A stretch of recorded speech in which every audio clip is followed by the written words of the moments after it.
C'est le nom le plus beau. Hein? C'est le nom le plus grand. Hein? C'est le nom le plus puissant. Hein?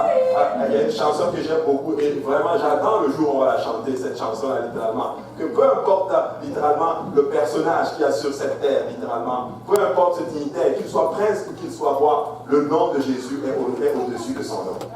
Alléluia. Même si cette personne contrôle toute la terre entière, laissez-moi vous dire que notre Seigneur contrôle toute la terre entière et il contrôle même l'univers entier. Alléluia. Donc le nom du Seigneur est au-dessus de tout nom. Amen. Maintenant, nous allons lire 3 passages. J'aimerais qu'on se lève, on va le lire et après nous allons nous asseoir. Exode chapitre 3, versets 13 et 15. Exode 3, 13 et 15. La Bible dit ceci. Moïse dit à Dieu, j'irai donc vers les enfants d'Israël et je leur dirai, le Dieu de vos pères m'envoie vers vous. Mais s'ils me demandent quel est son nom, que leur répondrai-je? Dieu dit à Moïse, je suis celui qui suis. Et il ajouta, c'est ainsi que tu répondras aux enfants d'Israël. Celui qui s'appelle je suis m'a envoyé vers vous. Dieu dit encore à Moïse, tu parleras ainsi aux enfants d'Israël. L'Éternel, le Dieu de vos pères, le Dieu d'Abraham, le Dieu d'Isaac, le Dieu de Jacob, m'envoie vers vous. Voilà mon nom pour l'éternité, voilà mon nom de génération en génération. Et vous pouvez vous asseoir dans la présence du Seigneur. Et quelle parole extraordinaire, quelle révélation extraordinaire en d'autres termes que Moïse reçoit lorsqu'il est justement sur la montagne, littéralement, lorsque le Seigneur se révèle à lui, littéralement, dans un buisson ardent, un buisson littéralement qui était en train d'être, il y avait le feu, mais ça ne se consumait pas, littéralement. Et c'est extraordinaire. Et Dieu va parler littéralement à Moïse. Et le Seigneur va nous révéler littéralement son nom. Il va dire, celui qui s'appelle Je suis, la voix. Et vous savez quoi, c'était littéralement, les Juifs ont toujours connu le nom, le Seigneur littéralement comme Je suis, littéralement. Et Je suis, littéralement, veut dire beaucoup de choses. Ça ne veut pas juste dire Je suis. Ça veut dire Je suis, ou du moins je serai ce que je serai, littéralement. Je pense que le Bishop Bourgois, quand il était venu ici, il avait enseigné littéralement là-dessus. Il avait dit qu'il avait lu un livre où il y avait un ancien enseignant qui avait parlé de cela, où quand il dit Je suis celui qui suis, c'est comme une autre traduction qui dit en fait je serai ce que je serai, en d'autres termes. Notre Dieu n'est pas comme au futur ou au présent, il est juste hors même du temps, littéralement. Parce que c'est lui qui a fait littéralement le contexte du temps. Et cette déclaration était forte, cette déclaration était puissante, cette déclaration était littéralement en train de dire à Israël, je suis tout ce que vous recherchez, en d'autres termes. Et moi je suis là aussi pour dire à l'Église de l'Est que l'Éternel est. Il s'appelle toujours Je suis. Nous donnons l'opportunité de compléter littéralement cette phrase. Et nous allons, je pense que certains d'entre vous, vous allez compléter cette phrase aujourd'hui. Amen. Et dépendamment de ce que vous recherchez dans le Seigneur. Amen. Maintenant, quand vous entrez dans la Bible, vous allez vous rendre compte d'un nom qui apparaît souvent. C'est le nom Yahweh.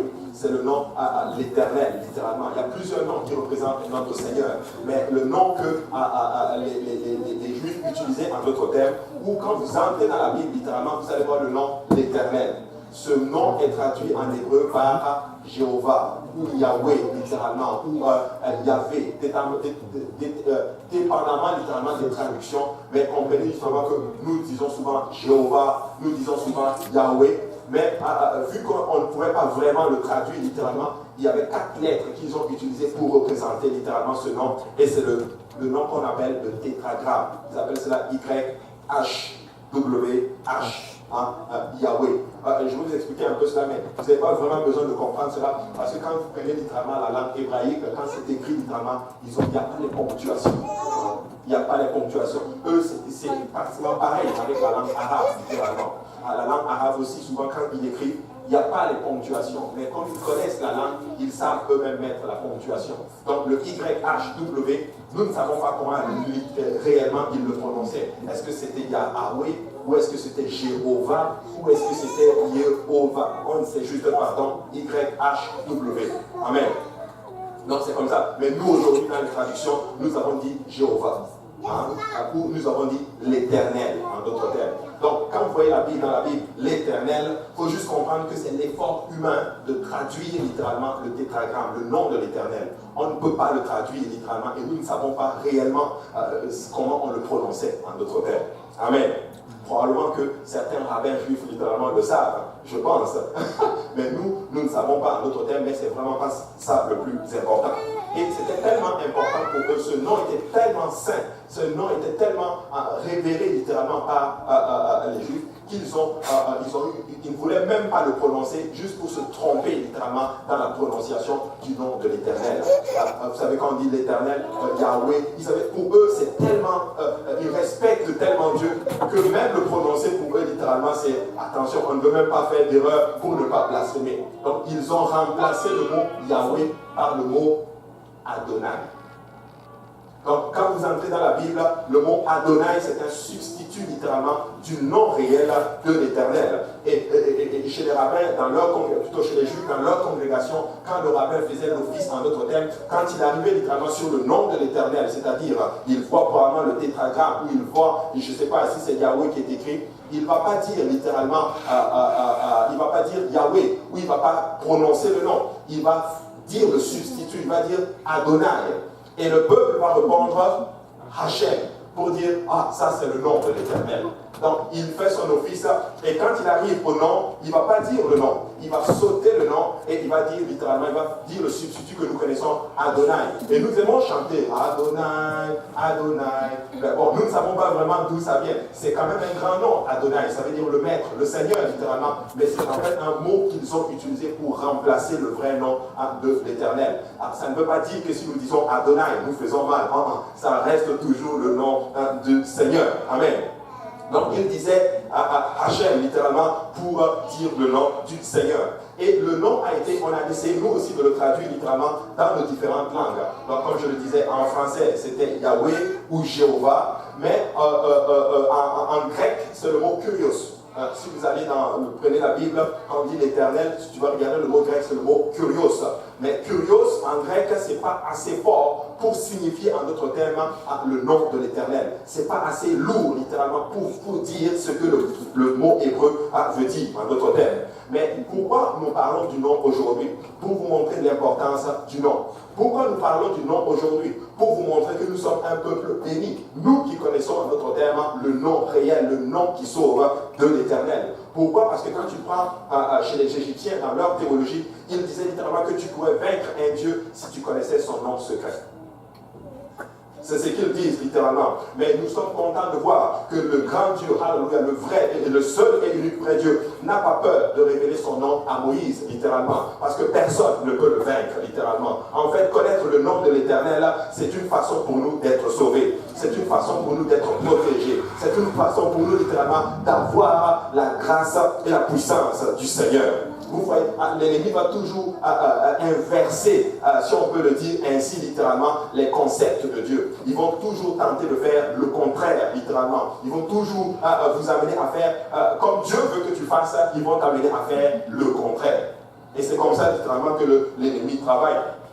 Donc, dans leur culture égyptienne, connaître le nom de l'Éternel, littéralement, là, c'était connaître son secret et le vaincre. Bizarre, Moïse a vécu comme un Égyptien. Il a grandi dans la culture égyptienne. Il connaît la culture égyptienne. Mais il se retrouve sur la montagne, littéralement, et le Seigneur, probablement qu'il se disait, non, c'est sûr qu'il ne va pas me demander son nom. Je ne sais pas, peut-être que c'est une des raisons peut-être qui a fait qu'il a demandé le nom. Mais il voit que même ce Dieu n'a pas peur de lui révéler, en d'autres termes, son nom. Oh, probablement il se dit non, ça c'est vraiment un grand Dieu, en d'autres termes. Maintenant, ça c'est moi qui fais mon film. Hein. Mais cependant, les Juifs ont finalement dégénéré dans cette même pratique, littéralement, et ils parlaient littéralement de cette superstition. Donc la superstition est entrée dans leur culture et ils ont voulu ne même plus utiliser le nom de l'Éternel. En fait, ils ont eu une interprétation erronée des Écritures. Tu sais, quand tu commences à avoir une interprétation erronée des Écritures, ça t'amène dans ce qu'on appelle des fausses doctrines. Ça t'amène littéralement à tomber complètement et à ne plus bénéficier de la puissance de notre Seigneur. Regarde, Lévitique 24, 16 dit ceci: celui qui blasphémera le nom de l'Éternel sera puni de mort. Toute l'assemblée le lapidera, qu'il soit étranger ou indigène. Il mourra pour avoir blasphémé le nom de Dieu. Vous savez, le nom de Dieu, littéralement, pour eux, ce verset-là, quand ils l'ont vu, ils ont eu tellement peur de ce verset, littéralement, qu'ils ne voulaient même plus prononcer ce nom. Ils ne voulaient même plus, ils ont essayé de le cacher pour ne pas blasphémer ce nom. Vous savez, quand on dit blasphémer le nom de l'Éternel, c'est être conscient de ce que l'on fait et qu'on prend ce nom littéralement et on le ternit littéralement et on l'utilise en vain.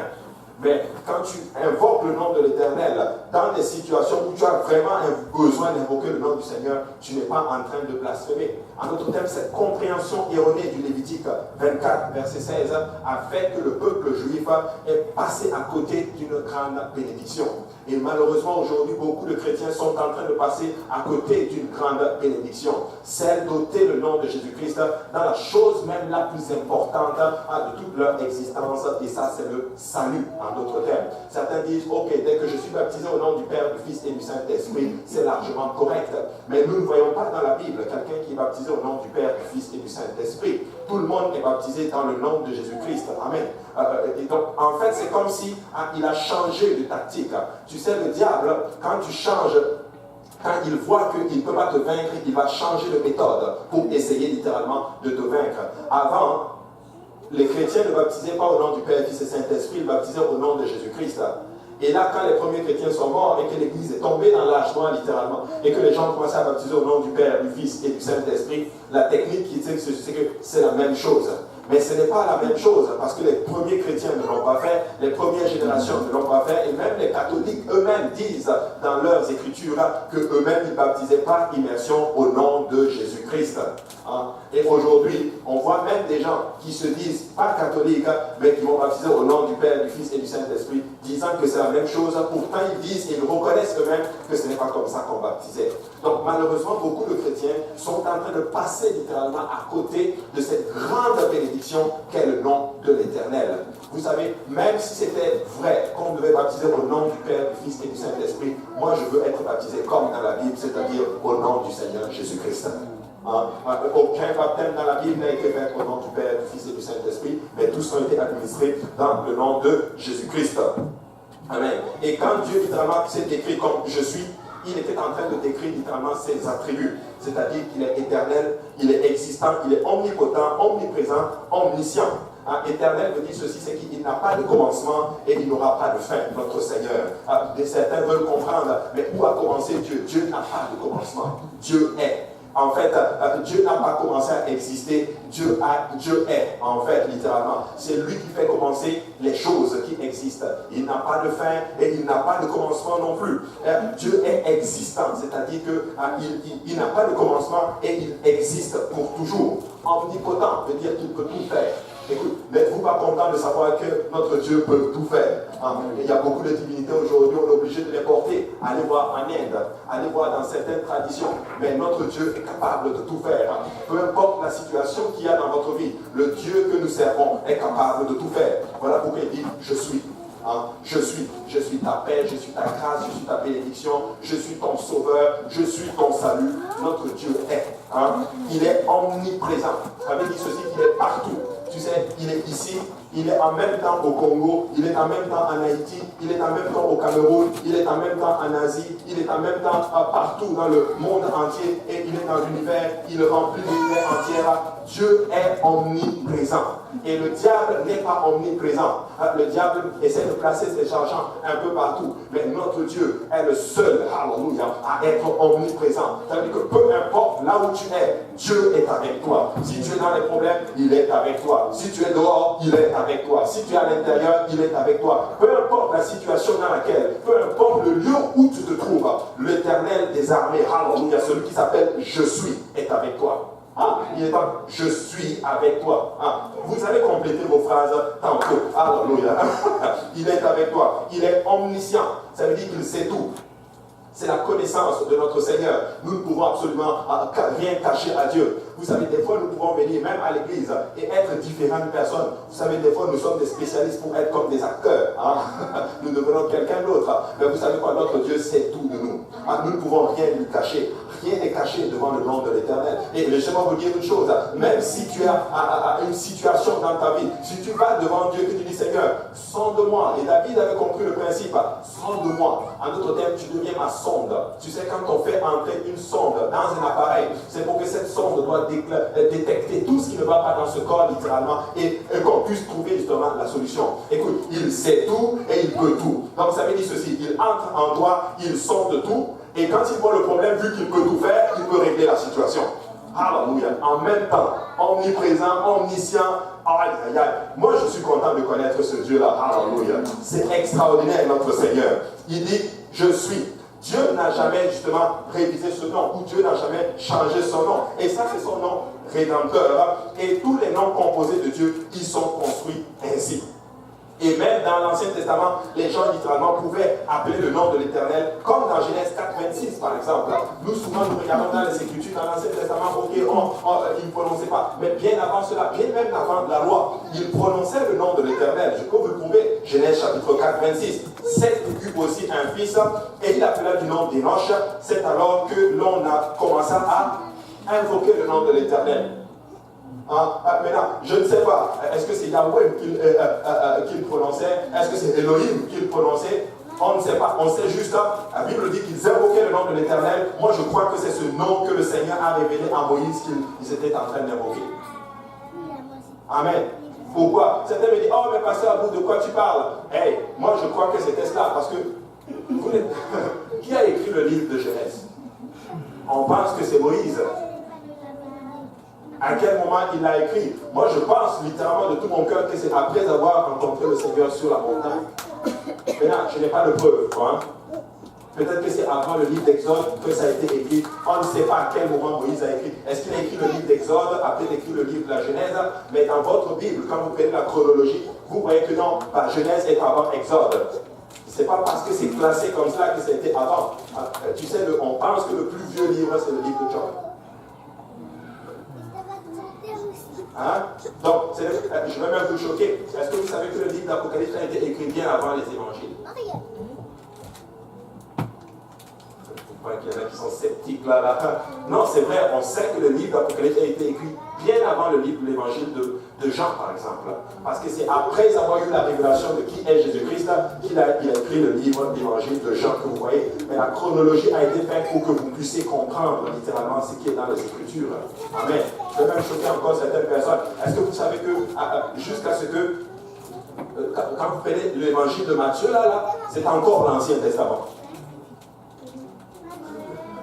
Ok, on va laisser ça comme ça. Un jour, on va enseigner là-dessus. Amen. Parce que les Nouveaux Testaments commencent quand Jésus ressuscite, en fait, après la résurrection. C'est là que le Nouveau Testament commence. Mais quand vous voyez les miracles dans l'évangile de Luc, Jean et toutes ces choses, c'est toujours l'Ancien Testament. Amen. Mais on a classé cela pour notre compréhension à nous, à notre terme. Maintenant, comme je vous dis, je peux me tromper par rapport à Genèse et Exode, mais une chose est sûre, littéralement, c'est que Seth invoquait le nom de l'Éternel avec sa descendance. Maintenant, il y a beaucoup de noms composés, littéralement, dans l'Ancien Testament, et je pense que certains d'entre vous, vous le connaissez. Nous avons Jéhovah Elohim, qui est le Seigneur, notre Créateur. Nous le voyons dans Genèse chapitre 2, verset 4. Jéhovah El Elyon. Genèse 14, 12. C'est le Seigneur, le Tout-Puissant Dieu. Il est le propriétaire, en d'autres termes. El Elyon, tout est à lui.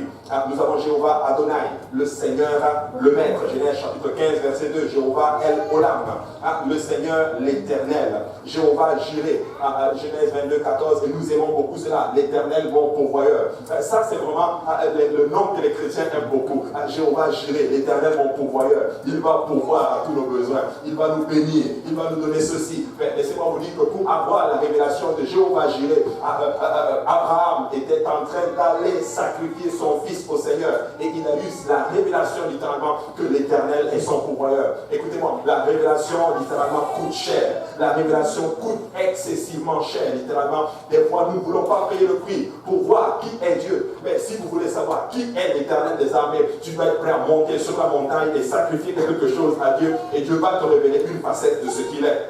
Jéhovah, littéralement, Rapha, Exode 15, 26, le Seigneur, le guérisseur. Et l'Éternel est toujours Rapha. Il est capable de guérir n'importe quelle maladie. Il n'y a pas une maladie que le Seigneur ne peut pas guérir. Même si les médecins disent que le sida ne peut pas être guéri, Jésus peut te guérir. Ils disent que le cancer, on ne peut pas guérir certains types de cancer, mais le Seigneur peut descendre et enlever la tumeur lui-même. Et nous avons expérimenté cela. Notre sœur avait une tumeur dans son cerveau. Elle n'était même pas ici, elle était en France. Quelle folie, littéralement. Nous avons eu peur. Un jour, l'homme de Dieu nous regroupe. L'église commence à prier pour elle. C'était à Saint-Laurent, la veille, littéralement, de son opération. Mais elle se couche. Elle fait un rêve. et elle voit un homme qui descend littéralement et la touche et enlève cette tumeur qu'il y avait dans son cerveau. Et le lendemain matin, lorsqu'elle va voir l'hôpital, laissez-moi vous dire que le médecin est complètement choqué. Il n'y a plus de tumeur parce que l'Éternel lui-même est descendu et a administré littéralement cette opération. Je suis en train de dire ceci, que peu importe la maladie, peu importe ce que les médecins disent, le Seigneur, l'Éternel est capable de te guérir.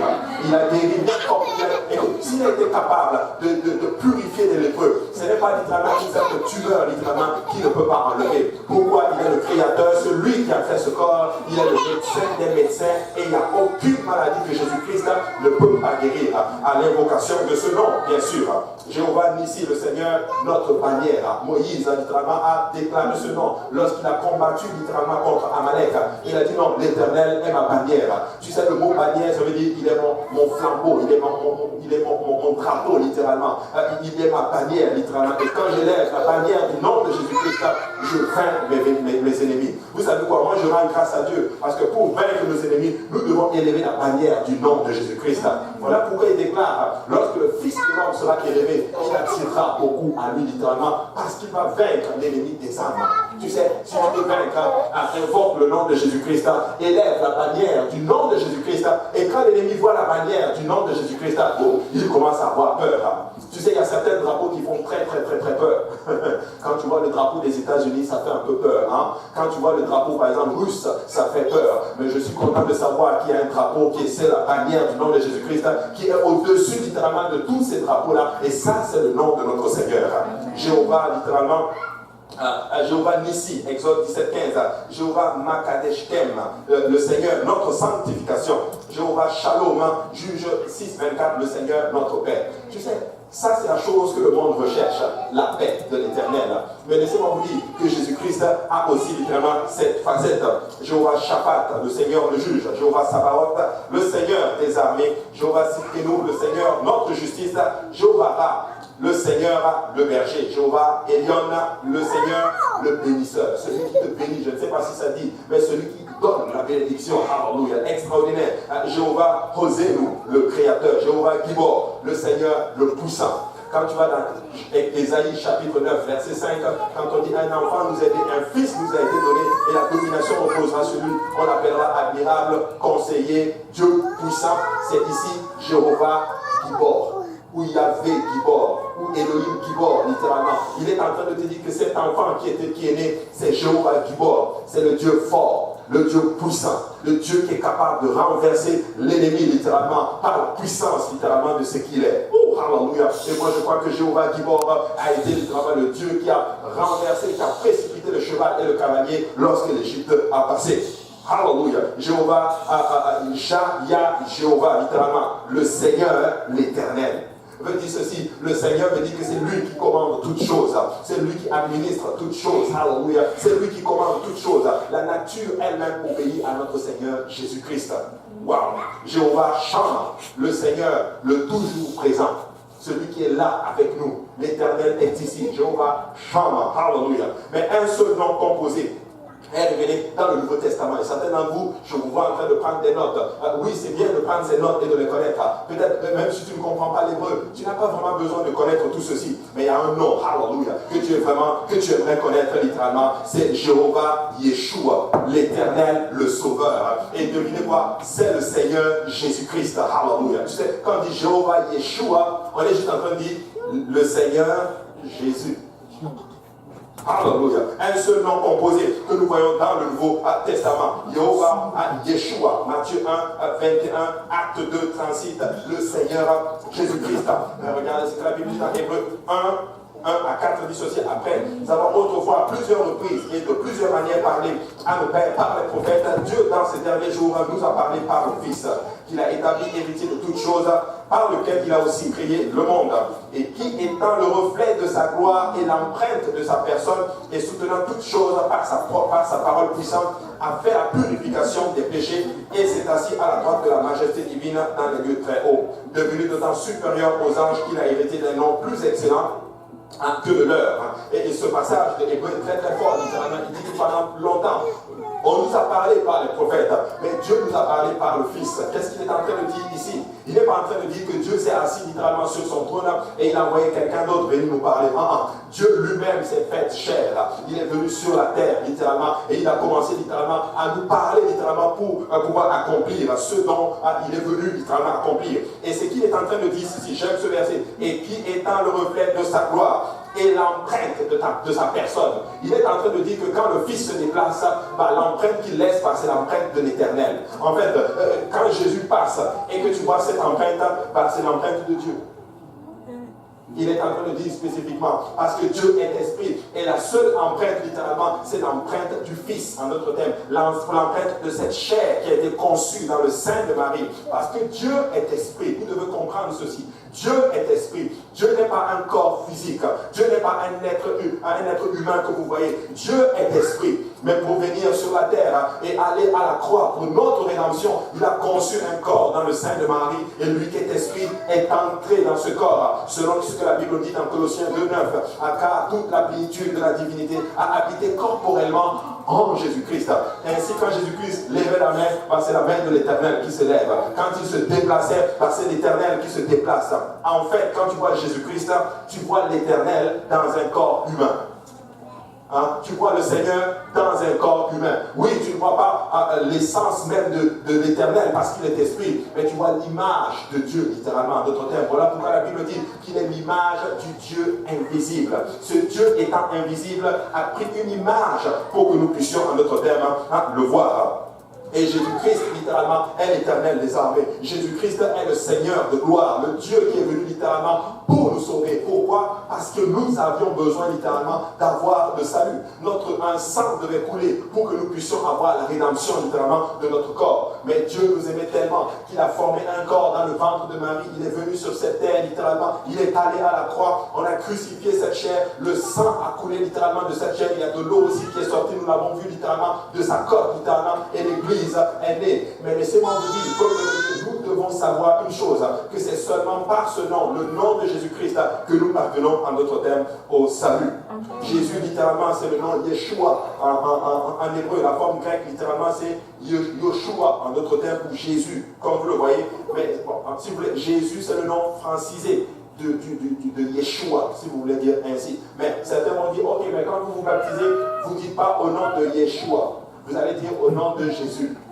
Mais c'est juste avec les langues que le nom va changer, avec les accents que le nom va changer. C'est comme par exemple, vous allez prendre certains noms qui, on va dire par exemple Pietro, ou par exemple on va dire Peter, ou on va dire Pierre, mais ça reste le même nom, différemment des langues, littéralement. Donc quand on dit au nom de Jésus, c'est comme si je disais au nom de Yeshua, ou c'est comme la même chose si je dis au nom de Jésus. Mais une chose est sûre, tu dois être baptisé au nom du Seigneur Jésus-Christ. Amen. Et Jésus avait le droit d'utiliser le nom de Dieu que nous voyons dans Exode littéralement, parce qu'il était littéralement ce Dieu-là.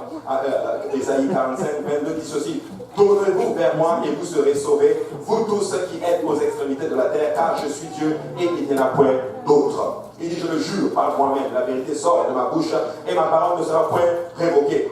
Tout genou fléchira devant moi, toute langue jurera par moi. Nous sommes dans Ésaïe où l'Éternel, Yahweh, est en train de dire ceci: tournez-vous vers moi et vous serez sauvés. Il dit, tourne-toi vers moi et tu seras sauvé. Et je veux dire à quelqu'un aujourd'hui, si tu veux être sauvé, tourne-toi vers l'Éternel, tourne-toi vers le Seigneur. Il dit, vous qui êtes aux extrémités de la terre. Hey, on n'est même pas encore littéralement dans le Nouveau Testament, mais il est en train de montrer qu'il y a des gens aux extrémités de la terre qui vont avoir le salut. Il est en train de dire que le temps arrive où même les nations vont être incluses. Écoutez, à ce moment-ci, l'alliance était avec Israël, de l'Éternel, c'était l'Éternel et Israël seulement. Mais papa Esaïe est en train de prophétiser ici: tournez-vous vers moi, vous qui êtes même aux extrémités de la terre. Je ne comprends pas pourquoi les apôtres n'ont pas vu cette écriture. Le jour de la Pentecôte, ils prêchent même que cette parole était aussi pour les non-juifs. Mais ils vont attendre des des années avant d'aller prêcher l'évangile aux autres nations. Alors que même dans le livre, dans l'Ancien Testament, le Seigneur avait dit, tournez-vous vers moi, vous qui êtes aux extrémités littéralement de la terre, car je suis Dieu et il n'y en a point d'autre. Tu sais, quand on dit qu'il n'y en a point d'autre, c'est parce qu'il n'y en a point d'autre. Dieu n'est pas une trinité quelconque. Dieu est un. Dieu n'est pas trois en, ce n'est pas un en trois personnes ou trois en un. Non, Dieu est un. Dieu est Dieu. Alléluia. Lui seul est assis sur le trône. Il est fort, il est puissant et c'est lui seul, alléluia, que les anges sont en train de crier Saint, Saint, Saint est l'Éternel des armées. Le Père n'est pas distinct du Fils. Le Père, c'est juste une fonction. Parce qu'il a tout créé, il est le Père éternel. Parce qu'il est venu nous sauver dans la chair, il est le Fils. Il est passé par la naissance, il est devenu Fils. Et parce qu'il est Saint, nous l'appelons Saint-Esprit. Ce n'est pas trois entités distinctes. Regardez, je le jure par moi-même. Vous savez, Dieu m'a tellement reconforté quand je suis venu au Seigneur la première fois, parce que moi j'ai été musulman, j'ai étudié beaucoup l'arabe. Et quand vous entrez dans le Coran, vous allez vous rendre compte de quelque chose. C'est que leur Dieu, leur divinité, ils jurent par les créatures. Vous allez voir, Allah va jurer par le soleil. Il va dire par le soleil. Ou par exemple, il va dire par la lune. Si vous entrez dans certaines sourates coraniques, vous allez voir ces choses. Et quand je suis venu, alléluia, dans la chrétienté, ça m'a frappé quand j'ai vu ceci, où le Dieu Tout-Puissant, il jure littéralement, pas par ses créatures. Pourquoi? Parce qu'on jure que par quelque chose, par une autorité qui est au-dessus de vous. Mais hey, il n'y a pas une autorité au-dessus du Seigneur. Voilà pourquoi il dit, je jure par moi-même. Alléluia. Pour dire qu'il est la seule autorité. Et ça m'a reconforté pour me dire, le Dieu de la Bible est le Dieu vrai. Le Dieu de la Bible est le seul et unique vrai Dieu. C'est le Dieu qui jure par lui-même. Il jure par lui-même. Il dit, la vérité sort de ma bouche et ma parole ne sera point révoquée. Tout genou fléchira devant moi, toute langue jurera par moi. Et quand il disait ceci, c'était correct littéralement, peut-être même pour les enseignants et pour les disciples d'Ésaïe. Parce que moi je crois qu'Ésaïe était un pasteur qui avait des disciples, qui avait des enseignants, qui avait des étudiants avec lui. Ils étaient contents, tout le monde est content, personne n'a parlé, les Juifs sont contents. Mais quand tu entres dans le livre de Philippiens, où nous sommes dans le Nouveau Testament, voici ce que l'apôtre Paul dit ceci. C'est pourquoi aussi Dieu l'a souverainement élevé et lui a donné le nom qui est au-dessus de tout nom, de qui on parle ici, Jésus, afin qu'au nom de Jésus, tout genou fléchisse dans les cieux et sur la terre et sous la terre, et que toute langue confesse que Jésus-Christ est Seigneur à la gloire de Dieu le Père. Ésaïe est en train de dire, ou révèle que le Seigneur dit ceci, tout genou fléchira devant moi. Mais Philippiens est en train de dire qu'au nom de Jésus-Christ, tout genou fléchira. C'est juste pour dire, si tu mets ces deux versets ensemble, le Dieu, Jésus de Philippiens, c'est le Dieu d'Ésaïe, dans Ésaïe chapitre 45, versets 22 et 23. Extraordinaire. C'est pourquoi Dieu l'a souverainement élevé. Et il y a même certaines traductions qui disent ceci, que Dieu l'a souverainement élevé. Vous saurez littéralement que Yeshua est Yahweh, que Jésus est le Seigneur, littéralement. Yeshua, c'est le Dieu de l'Ancien Testament. Amen. Et Moïse, littéralement, la Bible nous dit dans Hébreux chapitre 24, vous allez voir quelque chose de particulier. C'est pourquoi, plutôt, c'est par la foi que Moïse, devenu grand, refusa d'être appelé fils de la fille de Pharaon. Aimant mieux être maltraité avec le peuple de Dieu que d'avoir pour un temps la jouissance du péché. Regardez ceci. Regardant l'opprobre de Christ comme une richesse plus grande que les trésors de l'Égypte. Hey, je ne savais pas que Moïse avait vu l'opprobre du Christ. Je ne savais pas que Moïse avait vu littéralement la souffrance de Christ. Mais la Bible est en train de dire dans le livre d'Hébreux littéralement que c'est par la foi que Moïse a refusé d'être appelé la fille de Pharaon. Il est en train de dire ceci, que Moïse avait toute la gloire étant dans la maison de Pharaon. Il avait la paix, il avait la richesse, il était l'enfant littéralement de la reine. Mais Moïse a refusé ceci littéralement parce qu'il voulait être un enfant de Dieu. Il a refusé les richesses du monde pour pouvoir être un enfant de Dieu littéralement. C'est pas encore fini. Il dit, aimant mieux être maltraité avec le peuple de Dieu que d'avoir pour un temps la jouissance du péché. Il dit, je préfère être un enfant de Dieu que de jouir littéralement dans les plaisirs mondains littéralement. La Bible dit c'est par la foi. Pourquoi par la foi? Il n'a pas vu ceci, mais je suis convaincu qu'à ce moment-ci, il y avait un enseignement peut-être des rabbins qui leur disaient qu'il y a un temps où le Messie viendra, le Seigneur viendra, il souffrira pour nous. Et c'est par la foi qu'il a accepté, qu'il a dit non, je regarde l'opprobre du Christ comme une richesse plus grande. Écoute, ce que Christ a fait pour nous, c'est plus grand que ce que nous pouvons avoir sur cette terre. Voilà pourquoi on nous dit littéralement, garde le principal. Garde le principal, c'est ce que Christ a fait pour nous. Dieu peut tout te donner et il n'y a pas de problème avec cela. Mais je suis là pour dire à quelqu'un, le plus important, c'est le corps que Christ a fait pour nous. C'est la croix, alléluia. Il a été crucifié pour vous et moi. C'est ça notre richesse. Écoute, si on te demande c'est quoi tes actifs aujourd'hui, dis-lui j'ai la crucifixion de Jésus-Christ. Si on te demande c'est quoi la plus grande richesse que tu as, dis-lui que la mort de Jésus-Christ à la croix pour moi me donne le salut, me donne la paix. Alléluia. Et c'est ce que Moïse a fait. Car il avait les yeux fixés sur la rémunération.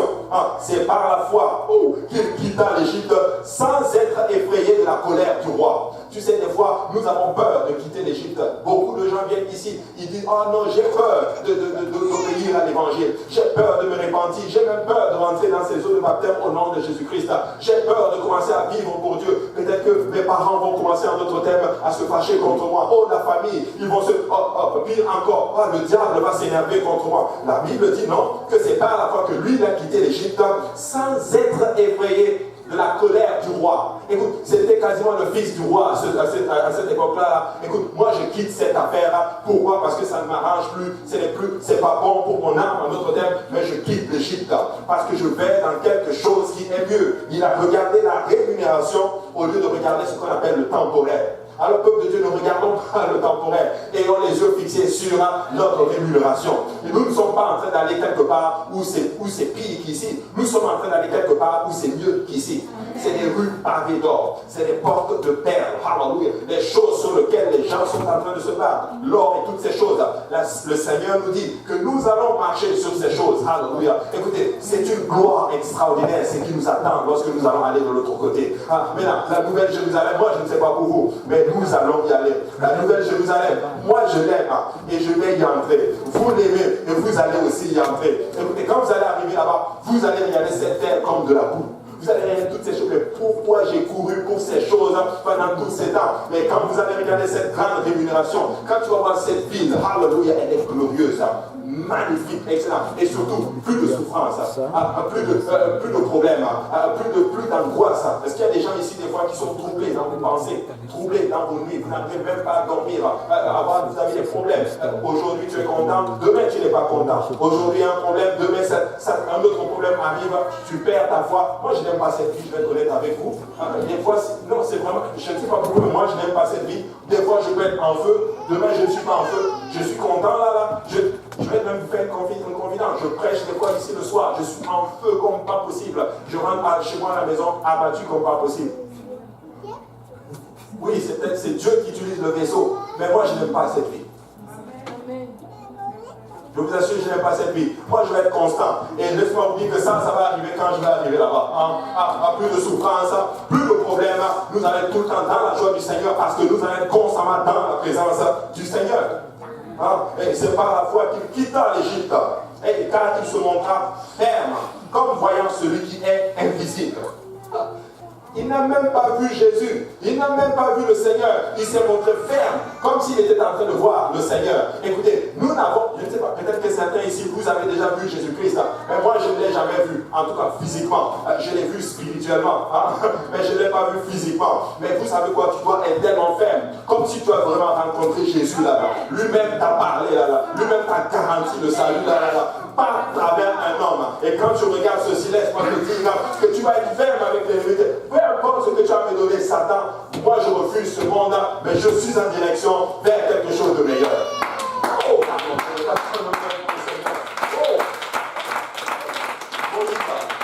personnage extraordinaire. Moïse savait que le Messie allait venir. Moïse savait que lui, il n'était pas le Messie. Il savait qu'il était le libérateur d'Israël, mais il n'était pas le Messie. Il savait que le Messie viendrait et le Messie allait donner sa vie pour eux. Vous savez qu'Israël, ils ont tenté le Seigneur. Nous le voyons dans 1 Corinthiens 19 où il dit ceci: ne tentons point le Seigneur comme le tentaient quelques-uns qui périrent par les serpents. Ils ont tenté le Seigneur, littéralement. Et qui est-ce qu'ils ont tenté? C'est Jésus-Christ qu'ils ont tenté. Parce que Paul est en train de parler aux Corinthiens. Jean le Baptiste a été le précurseur, littéralement lui-même, du Seigneur Jésus-Christ, de Yahweh. En d'autres termes, la Bible nous dit dans Malachie 3:1. Regardez, voici j'enverrai mon messager, il préparera le chemin devant moi, et soudain entrera dans son temple le Seigneur que vous cherchez. Il entrera dans son temple. Moi, je ne sais pas si vous voyez les choses comme moi, mais moi, je me trompe. Peut-être que je me trompe sur ce sujet littéralement. Il dit, Jean-Baptiste arrive, il prépare le chemin du Seigneur. Ça, c'est Malachie qui est en train de parler littéralement. Que le messager viendra et il va préparer le chemin de Yahweh, le chemin de l'Éternel. Mais quand Jean-Baptiste est venu, le livre de Matthieu nous dit qu'il est venu préparer le chemin de Jésus-Christ. Si tu mets ces versets ensemble, alors Jésus-Christ est qui? Jésus-Christ est le Seigneur de gloire. Jésus-Christ est l'Éternel de l'Ancien Testament. Alors quand vous dites au nom de Jésus-Christ, je ne suis pas en train de dire quelqu'un d'autre. Je suis en train de dire l'Éternel lui-même. Quand tu dis Jésus-Christ, tu es en train de dire Jéhovah Nissi, Jéhovah Rapha, Jéhovah Shalom, Jéhovah Sabaoth, Jéhovah l'Éternel, mon sauveur, sauve-moi. C'est ce que tu es en train de dire. Écoute, n'êtes-vous pas content que Dieu est en train de te faire réduire ton hébreu un peu? Tu n'es pas obligé de connaître tous ces noms. Dis juste au nom de Jésus. Et c'est largement suffisant. Et tu as toute la provision nécessaire. Amen. Et ils tourneront, je m'excuse, le Seigneur est le messager de l'alliance que vous désirez. Voici, il vient, dit l'Éternel des armées. Ça, c'est Malachie qui est en train de prononcer. Le Seigneur n'était même pas encore venu, et Jean-Baptiste n'était même pas encore né. Mais la Bible nous dit que quand Jean-Baptiste arrive, c'est le chemin de Jésus-Christ qu'il a préparé. Zacharie lui-même va prophétiser littéralement la crucifixion de Jésus-Christ. Regardez, Zacharie 12:10. Alors je répandrai sur la maison de David et sur les habitants de Jérusalem un esprit de grâce et de supplication. Et ils tourneront vers moi les regards vers moi, celui qu'ils ont percé. Zacharie est en train de dire, celui qu'ils ont percé. Jésus-Christ n'était même pas encore arrivé. Ici, c'est l'Éternel qui parle. Je répandrai sur la maison de David et sur les habitants un esprit de grâce et de supplication. Ils tourneront les regards vers moi, dit l'Éternel. Celui qu'ils ont percé. Qui est-ce qu'ils ont percé? N'est-ce pas Jésus-Christ dans Jean chapitre 19? Alléluia. Ils ont pris une lance alors qu'il est à la croix. Ils ont percé le flanc de l'Éternel et du sang est sorti. Il est juste en train de nous dire ceci, que dans l'Ancien Testament, on prophétisait même le sacrifice ultime de notre Seigneur Jésus-Christ. Ils pleureront sur lui comme on pleure un fils unique. Ils pleureront amèrement sur celui comme on pleure sur un premier-né. Et Jésus-Christ, littéralement, quand il est venu sur cette terre, il n'a pas eu honte, il n'a pas eu peur de déclarer qu'il est l'Éternel. Il n'a pas eu peur de déclarer le même nom, littéralement, que nous avons vu dans Exode. Je suis. I am, littéralement, comme ils disent en anglais, le grand I am. Et quand tu prends l'évangile de Jean, ils disent que c'est l'évangile, comme ils appellent ça, souvent c'est ils disent I am statement. Tous les je suis, la plupart se trouvent dans le livre de Jean. Parce que Jean a eu la révélation de qui était, en d'autres termes, ce Jésus-Christ, en d'autres termes. Jésus n'a pas eu peur de dire je suis. Et les Juifs ne l'ont pas rejeté parce qu'il a fait même des miracles. Non, les Juifs l'ont rejeté tout simplement parce qu'il a dit qu'il était l'Éternel. Parce qu'il a prétendu être ce qu'il était, en d'autres termes. Amen. Et ça, c'était le nom de l'Éternel. C'était le nom que les Juifs n'allaient pas dire littéralement par vénération. Et c'est ce que Jésus était en train de dire. Je suis. Maintenant, nous savons que c'est YHW, mais nous ne connaissons pas la prononciation en d'autres termes. Mais quand Jésus arrivait, il déclarait, c'est moi, c'était Seigneur, ce Seigneur-là. Et c'est ce que les Juifs ne voulaient pas en d'autres termes répéter, mais Jésus le répétait en d'autres termes. Jésus le déclarait. Mais même les rabbins ne le prononcent pas. Mais pourquoi toi tu le prononces? Je le prononce parce que je le suis. Il était juste en train de le dire. C'était, regardez, à la femme samaritaine au puits, Jésus dit dans Jean 4, 23, il dit ceci. Mais l'heure vient, et elle est déjà venue où les vrais adorateurs adoreront le Père en esprit et en vérité, car ce sont là les adorateurs que le Père demande. Dieu est esprit. Et il faut que ceux qui l'adorent, l'adorent en esprit et en vérité. La femme lui dit, je sais que le Messie doit venir, celui qu'on appelle Christ. Quand il sera venu, il nous annoncera toutes choses. Jésus lui dit, je le suis. Moi qui te parle. Hein, il est en train de dire, en fait, le je suis, littéralement, de l'Ancien Testament, il révèle à cette femme, mais c'est même pas une juive, c'est une samaritaine. Il est en train de lui révéler littéralement, je le suis, moi qui te parle. Il est en train de dire, je suis Yahweh. Vous vous rendez compte, le Seigneur de gloire qui vient, ou du moins quelqu'un vient te voir là, il te dit, c'est moi le Seigneur. C'est certes, c'est choquant. J'ai déjà eu ça moi-même dans le bus. Plutôt dans le métro, j'étais assis, un monsieur arrive, devant moi il passe. J'étais en train de lire en plus ma Bible. Il me dit, c'est lui Jésus. C'est certainement pas toi Jésus. Parce que ma Bible dit que quand il viendra, alléluia, tout œil le viendra, il verra dans sa gloire. Vous savez, tu dois connaître les Écritures. Hein? Je l'ai vu comme ça, j'ai dit, ce n'est certainement pas toi Jésus. Il dit, mais non, mais c'est moi. Et quand j'ai dit, ce n'est certainement pas toi, il m'a laissé et puis il est parti. Ce n'est certainement pas lui, alléluia. Mais le Jésus, alléluia, de gloire, nous le connaissons. Et quand il viendra, nous sommes prêts. Écoute, si Jésus vient là, d'abord tu ne vas même pas me voir ici. Je serai au ciel. Et vous serez au ciel, littéralement. J'avais envie de lui demander, mais qu'est-ce que tu fais ici? Mais je suis quelqu'un pour moi qui n'était pas, pour moi qui avait des problèmes. Hein? Il dit, je le suis. Hein? Jean 6, 35, il dit ceci, Jésus leur dit, je suis le pain de vie. Celui qui vient à moi n'aura jamais faim, et celui qui croit en moi n'aura jamais soif. Je suis. Il est juste en train de déclarer, écoute, le Dieu qui a parlé à Moïse, c'était moi. Comprenez ceci, mes chers.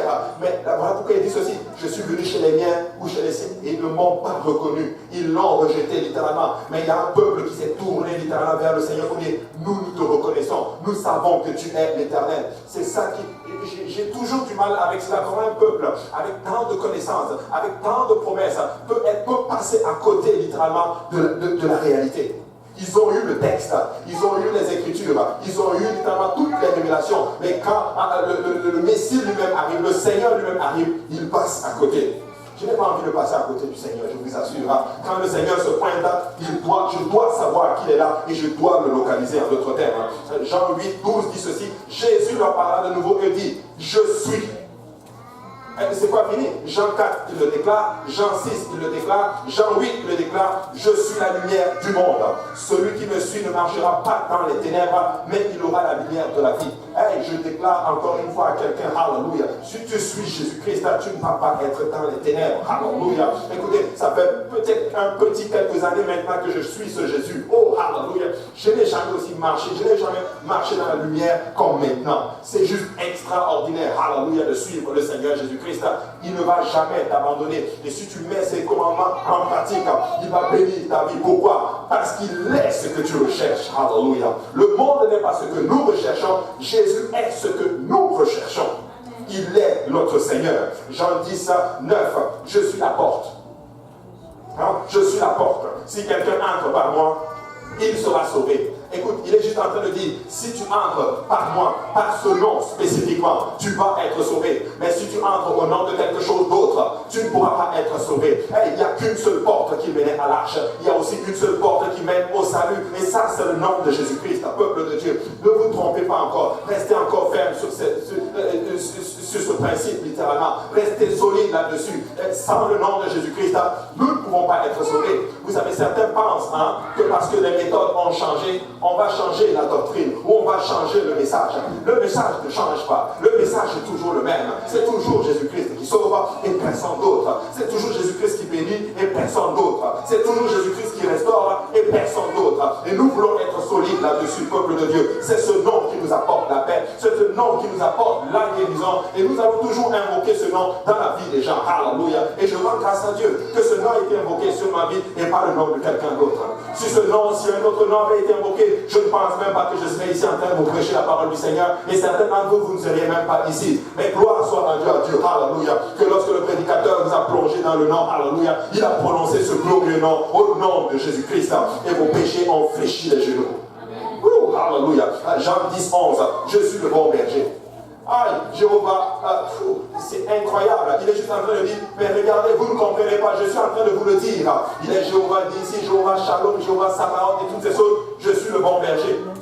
Israël avait un seul berger, la Bible dit que Jésus est notre berger. Israël avait un seul père, la Bible dit que Jésus est notre père. Israël avait un seul guérisseur, la Bible dit que Jésus-Christ est notre guérisseur. Jésus-Christ est juste ce que les Juifs avaient déclaré à notre tête. Je suis le bon berger. Le berger donne sa vie pour ses brebis. Hein? Il donne sa vie pour nous. Écoute, si un berger n'a pas donné sa vie pour toi, il ne peut pas être ton berger. Mais je suis content de savoir que mon Dieu a donné sa vie pour moi. Écoutez, certains donnent leur vie pour leur divinité, mais notre Dieu donne sa vie pour nous. Certains meurent pour leur divinité, mais notre divinité meurt pour nous, pour que nous puissions vivre pour lui. Et nous allons vivre éternellement avec lui.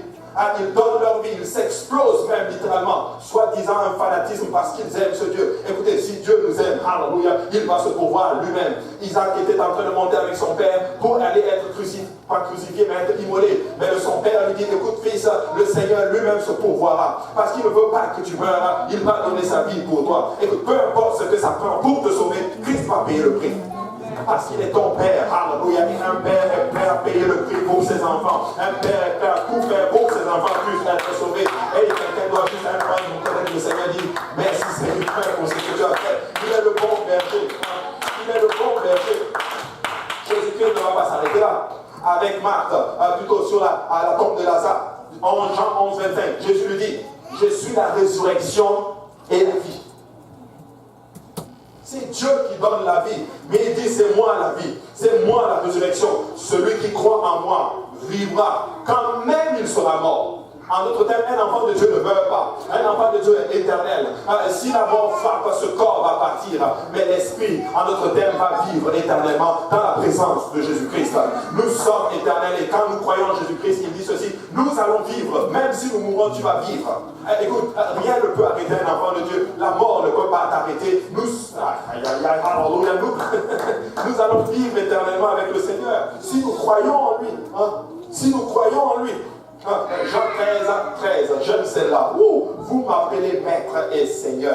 En d'autres termes, tu m'appelles, en d'autres termes, Adonai et bon, c'est Adonai et Jéhovah spécifiquement. Vous m'appelez ainsi. Et vous le dites bien quand je le suis.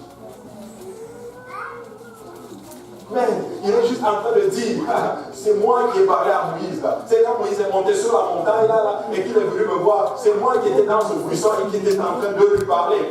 Vous m'appelez maître et Seigneur parce que je le suis. Et vous savez quoi? Vous faites bien quand vous dites que Jésus-Christ est le Seigneur. Vous faites bien quand vous dites que lui seul est le Sauveur. Vous faites bien quand vous dites que lui seul pourvoit pour vous. Vous êtes en train de bien faire. Alors ne laissez pas le monde. Alors ne laissez même pas une doctrine vous dire que non, Jésus-Christ est juste quelqu'un d'autre. Alléluia. Le Père est assis quelque part en train de donner des ordres à travers le Fils. Non, le Père lui-même est descendu dans un corps humain littéralement pour remplir toutes ses facettes et toutes ses fonctions pour chacun de nous. Jean 14, 6, ceci, celle-là je l'aime. Jésus lui dit, je suis le chemin, je suis la vie et la vérité. Nul ne vient au Père que par moi. Il dit, nul ne part au Père, mais nul ne vient au Père. Pourquoi? Parce qu'il est le Père.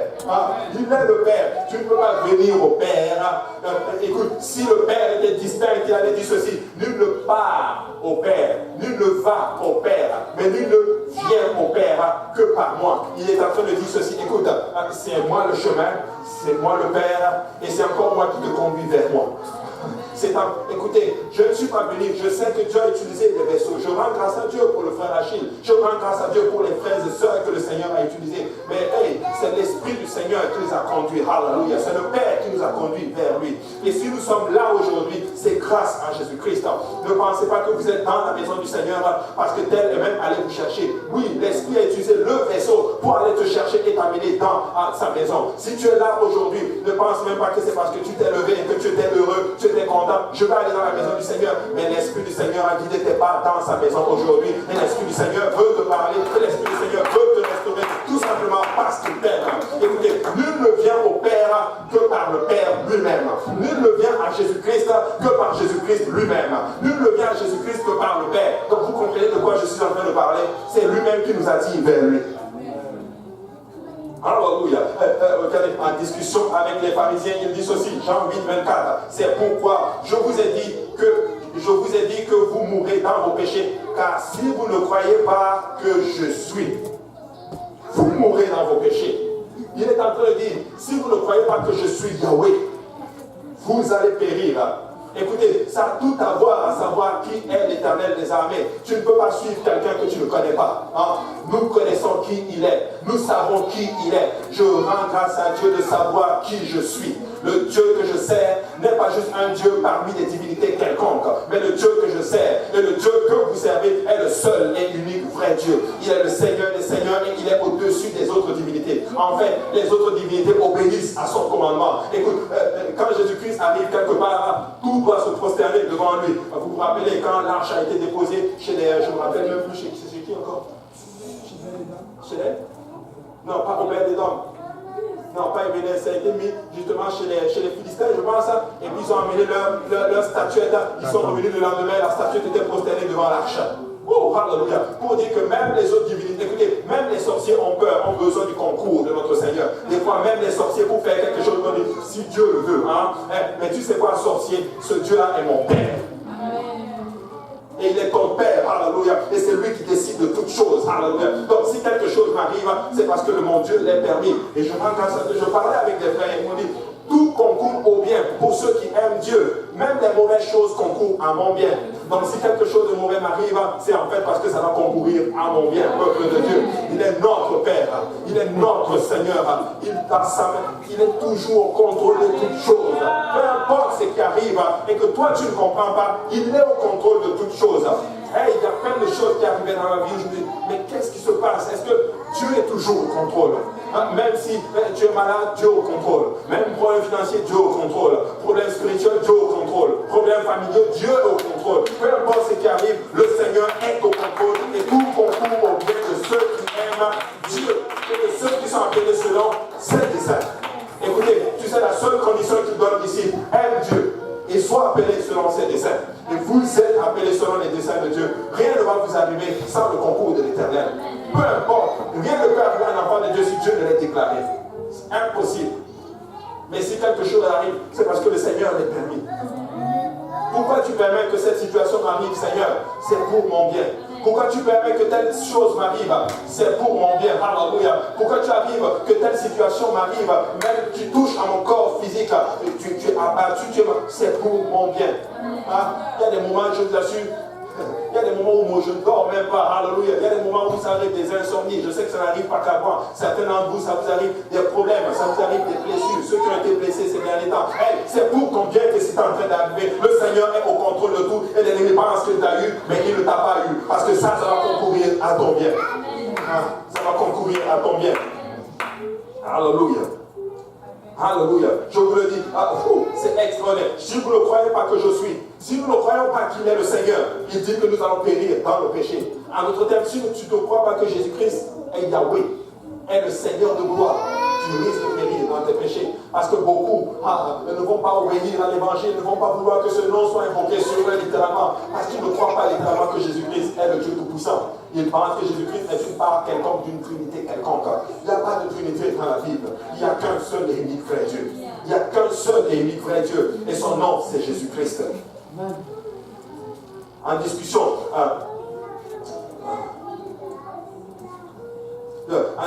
littéralement, toujours avec les pharisiens, il dit ceci, au verset Jean 8, 58. En vérité, je vous le dis, avant qu'Abraham fût, je suis. Ça, c'est une faute grammaticale. On ne dit pas avant qu'Abraham fût, je suis. Avant qu'Abraham fût, j'étais.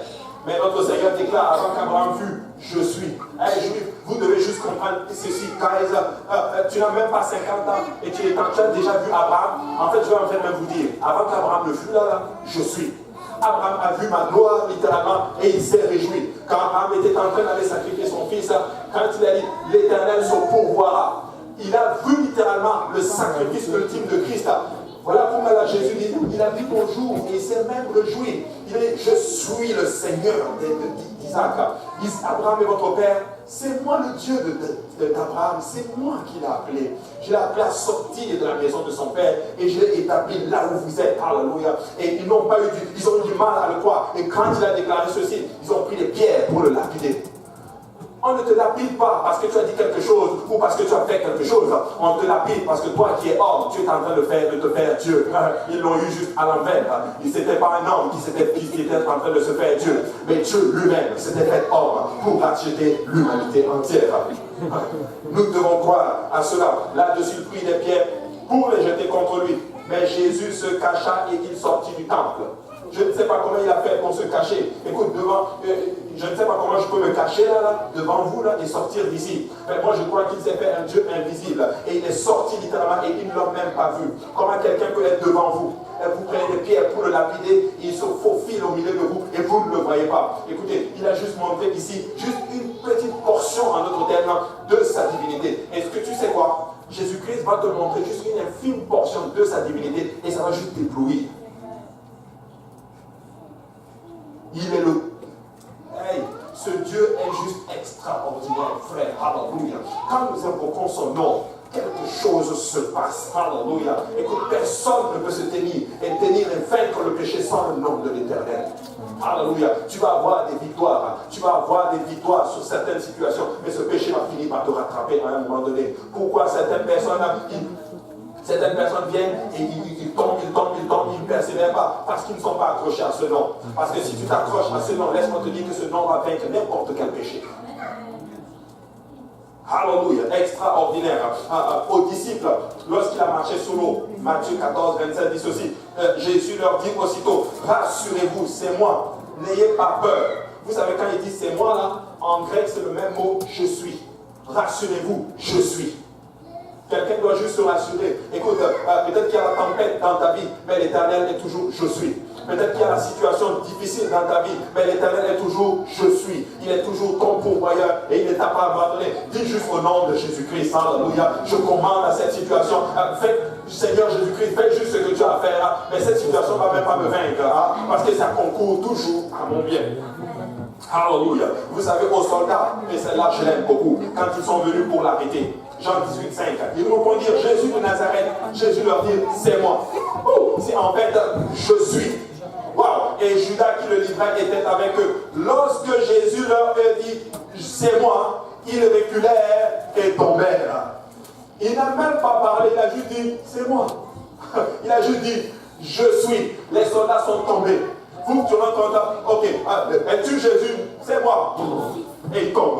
Pourquoi? Parce qu'il y a de la puissance dans ce nom. Écoute, si le nom je suis peut renverser littéralement des soldats avec des épées, avec des lances, je ne sais même pas combien ils étaient, mais ils étaient plusieurs littéralement. Laissez-moi vous dire que quand je dis au nom de Jésus-Christ, le monde spirituel est juste en train de trembler. Quand je dis au nom de Jésus-Christ, alléluia, vous savez, moi j'aime ce que je suis en train de faire. Tu penses que quand tu entres dans les eaux de baptême et qu'on dit au nom de Jésus-Christ, tu penses que le monde spirituel ne bouge pas. Le monde spirituel est en train de se déchaîner, et même contre le prédicateur. Mais laissez-moi vous dire que nous sommes plus que vainqueurs dans le Seigneur, parce que ce nom protège celui qui est en train de baptiser, d'être baptisé, et ce nom protège aussi celui qui baptise les personnes. Écoute, quelqu'un doit juste dire au nom de Jésus. Au nom de Jésus. Au nom de Jésus. C'est moi. Il reculait et il tombe.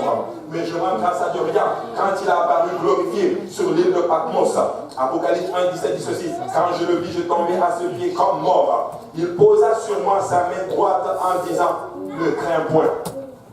Je suis le premier et le dernier et le vivant. Regarde, je suis mort et voici, je suis vivant. Au siècle des siècles, je tiens les clés de la mort et du séjour des morts. Je suis le vivant. Au siècle des siècles. Tu peux compléter cette phrase. Il est le premier et il est aussi le dernier. Écoute, peu importe ce qu'il y a dans ta vie, il est la fin de ta vie et il est en même temps le commencement de ta vie, de ta nouvelle vie. Hallelujah. Extraordinaire. Aux disciples, les romains, ce qu'il dit, Matthieu 18, 20, il dit, car là où 2 ou 3 sont assemblés à mon nom, je suis au milieu d'eux. Et je suis content de voir que nous ne sommes pas 2 ici, nous ne sommes pas 3 ici, nous ne sommes pas 4 ici, nous sommes combien? Nous sommes beaucoup ici. Hallelujah. Et un temps viendra, nous allons être encore plus nombreux que cela. Mais il est au milieu de nous maintenant. Et tu peux juste maintenant déclarer et demander ce que tu recherches. Parce qu'il te donne cette assurance que lorsque 2 ou 3 sont réunis en son nom, à moins que nous soyons réunis en un autre nom, mais je bannis déjà cet esprit dans le nom de Jésus-Christ. Je bannis tout esprit de division, tout esprit, hallelujah, qui n'est pas en accord avec l'esprit de Christ dans le nom de Jésus-Christ. Et je déclare que nous sommes ici en le nom de l'Éternel. Il est donc au milieu de nous. Tu peux donc alors demander. Tu peux alors compléter cette phrase. Je ne sais pas qu'est-ce que tu cherches. Écoute, je ne sais pas combien d'argent tu as besoin, mais Dieu là. Je ne sais pas quelle est la santé que tu recherches, mais Dieu l'a. Je ne sais pas qu'est-ce que tu veux dans le Seigneur, mais Dieu l'a. Tu peux dire, Seigneur, tu es ma provision. Seigneur, tu es ma grâce. Tu es ma guérison. Tu es la paix que je recherche. Tu es la miséricorde que je recherche. Tu es littéralement mon pourvoyeur. Tu es mon bien-aimé. Tu es tout ce que je recherche. Et c'est ce qui compte. C'est ce qui compte. Vous savez, si les judaïstes, ils avaient pu réussir, s'ils avaient arrêté les apôtres de parler du nom de Jésus-Christ, nous ne serions pas ici. Prêchez, dites tout. Faites tout ce que vous voulez, enseignez comme vous voulez, mais ne prêchez pas en ce nom, ils ont dit littéralement aux apôtres. Mais les apôtres ont dit, nous on va prêcher. Voyez vous-même s'il est préférable de faire ce qui plaît aux hommes ou de faire ce qui plaît à Dieu. Nous allons faire ce qui plaît à Dieu. Nous allons invoquer ce nom au nom de Jésus-Christ. Alléluia. Nous allons dire au nom de Jésus-Christ. Et le pasteur a dit ce matin, vous êtes les Jésus seulement. Nous sommes Jésus tout. Tout ce que nous faisons, nous le faisons au nom de Jésus-Christ.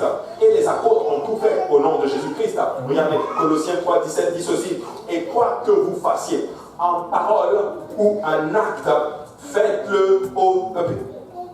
Et quoi que vous fassiez, en parole ou en œuvre, faites tout au nom du Seigneur Jésus, en rendant par lui des actions de grâce à Dieu le Père. Écoute, ce verset est tellement clair. Vous savez, ça a l'air complexe, c'est une question de traduction. Parce que quand tu prends l'hébreu et que tu lis ce passage, littéralement, il n'y a pas de distinction, littéralement. Tu le comprends à notre thème, que quand il dit le Père, il est juste en train de parler de Jésus-Christ. Quand on dit à la gloire de Dieu, du Seigneur, de Jésus et de notre Père, Dieu, vous comprenez, ce n'est pas une distinction de personne, littéralement. Parce que ce mot en grec veut dire, en fait, si vous voulez, c'est comme une addition de fonctions, littéralement.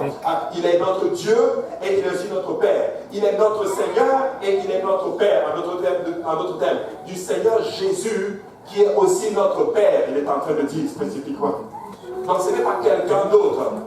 C'est toujours le même Jésus-Christ qui est notre Père. Alors, peuple de Dieu, ne sortez pas d'ici étant confus, pensant que Dieu est différentes personnes. Non, Dieu est un. Et c'est lui qui est venu nous sauver. Alléluia. Et nous avons besoin que ce nom soit invoqué sur nous. Peu importe ce qui ne passe dans ta vie, invoque le nom de Jésus-Christ. Il y a des moments difficiles, invoque le nom de Jésus-Christ. Ça ne va pas dans ta vie, invoque le nom de Jésus-Christ. Peu importe le problème, même si ce sont des choses qui sont arrivées par ton propre concours, si ce sont des erreurs que toi-même tu as faites, invoque le nom de Jésus-Christ.